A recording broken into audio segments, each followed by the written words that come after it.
A few days to save the Eurozone and its economy from this. A conflagration that would scorch more or less every nook and cranny of the global economy.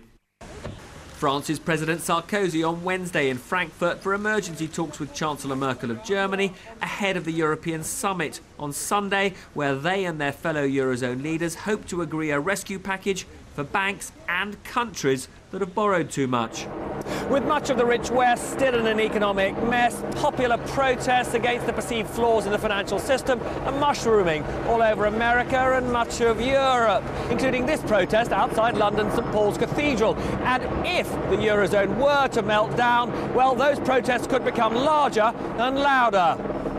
How long are you and your fellow protesters prepared to stick it out here? The people are too big to fail, and that's what I feel, and I know within myself that this isn't going to fail. I mean, on Saturday there were 850 similar things happening all around the world. You can't make too many parallels between what's going on in Greece and what's going on here. However, the common factor is the fact that people are being made to pay for a crisis they didn't cause.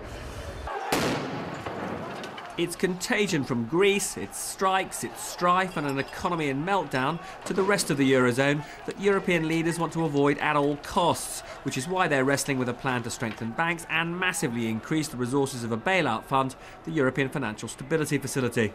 If there's an escalation of the crisis, real problems with Greece, then countries like Italy and Spain stand to suffer. And the size of the EU bailout facility at the moment is not big enough to bail those two countries out.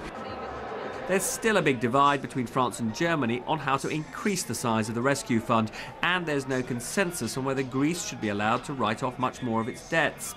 But if there is a deal in coming days, does that mean crisis over?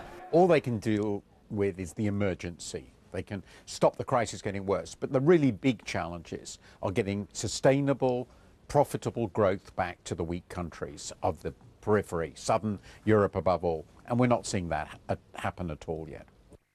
So what should be preventable in the coming hours and days is financial catastrophe.